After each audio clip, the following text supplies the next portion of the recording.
ராசிபுரம் அருகே பெரிய மாரியம்மன் கோவிலிற்குள் நீதிமன்ற உத்தரவுப்படி நுழைய முயன்ற பட்டியலின மக்களை காவல்துறை தடுத்து நிறுத்தியதாக கூறி தர்ணா போராட்டம் நடத்தப்பட்டது.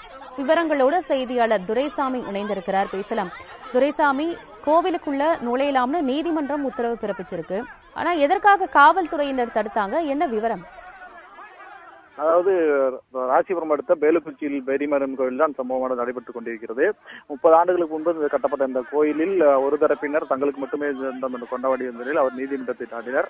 ஆனால் அந்த கோயில் பொது இடத்தில் கட்டப்பட்டுள்ள அனைவரும் சென்று வழிபட உரிமை இல்லை கூறி பட்டியலின மக்கள் உள்ளிட்ட பலர் நீதிமன்ற வழக்கு தொடர்ந்து அவர்கள் நீதிமன்றத்தில் வழிபட அனுமதி உண்டு என்று நீதிமன்றம் ஆணையிட்டது. அதனைத் தொடர்ந்து முத்தரப்பு பேச்சுவார்த்தை நடைபெற்றது. அதாவது இருதரப்பையும் அனைத்து கோயில் வழிபாடு நடத்த அனுமதிக்க வேண்டும் என முத்தரப்பு பேச்சுவார்த்தை நடத்தும். இந்த பேச்சுவார்த்தையில் தோல்வி ஏற்பட்ட நிலையில் இன்று கோயிலில் சென்று வழிபட பட்டியலின மக்கள் இந்த கோயிலுக்கு வந்தனர். அப்போது கோயில் பூட்டப்பட்டிருந்தால் கோயிலை பூட்டை உடைக்காமல் திறந்து செல்லலாம் என்று முதல் கட்டமாக காவல்துறையும் வருவாய்த்துறையும் பேச்சுவார்த்தை நடத்தினர். இருந்த போதிலும் அந்த மற்றொரு திருப்பம் அந்த பூட்டை திறக்க முன்வராத நிலையில் காவல்துறை அவர்கள் தொடர்ந்து பேச்சுவார்த்தை நடத்தி அந்த கோயிலை திறப்பதற்கான நடவடிக்கைகளை மேற்கொண்டு வருகின்றனர்.